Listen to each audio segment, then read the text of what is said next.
Destiny, stronger than any G-force, seems to be sweeping 20-year-old Mark Webber through to his fate. A fate he wishes is called F1. His latest promotion to the F3 class is the classic F1 dress rehearsal. There's not one guy who's racing in this F1 Championship this weekend who didn't do British Formula 3, so Formula 3 is very important to get up there. So you've got to have results and timing, and I think we can do it. He's certainly gone about it in the old-fashioned way, doing the hard yards from karts as a kid in Queanbeyan to a brilliant debut season in Formula Ford last year, working for the prestigious Duckham's Van Diemen team, winning the Formula Ford Festival. It's like there's no mercy at all. It's just a lot of dirty tactics on the circuit in Formula Ford over here, and that's one of the things that when you move up later on, which will help you, you have to do Formula Ford or Formula 3 or so on to help your driving skills, help your racecraft. The racecraft will pay off in F3, so will the newfound networking skills.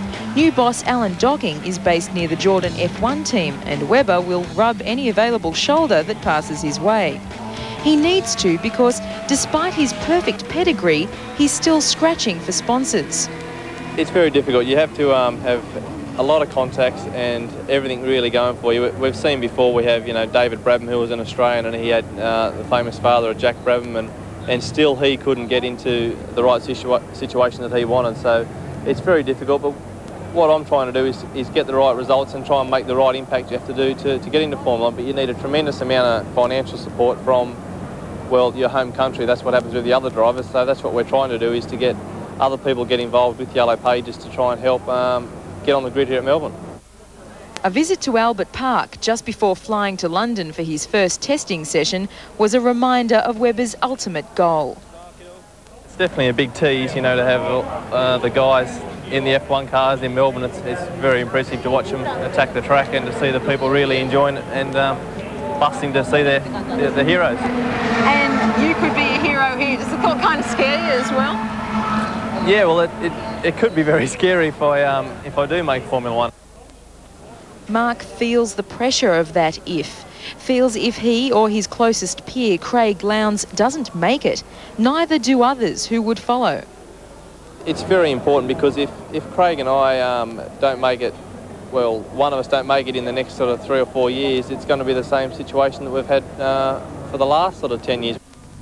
But before then, Lowndes and Webber must compete for the corporate dollar, a race Lowndes, as touring car champion, is winning, with more than $1 million reported sponsorship. Webber is still searching to make up a minimum $650,000. Value for money, says Webber, will be proven with race results. What I've done now this year is my first year in the UK, and the last guy to win the Formula Ford Festival was Russell Ingall, and Russell had to spend a lot of time over there as well. So I'm doing Formula 3 as well, so I think that I'm doing the right classes. Craig raced over here. He's yet to have a good crack in Europe, so it's going to be very interesting to see how he goes. So maybe he's missed some vital steps. We don't know. We don't know until both of us maybe get the opportunity in Formula 1 to see who is the better one for Australia. Or if not, why not both of us on the grid? It's end of the day, we're all competitors, and we just want to. It'd be great for Melbourne to have someone on the grid because the crowds would be just huge.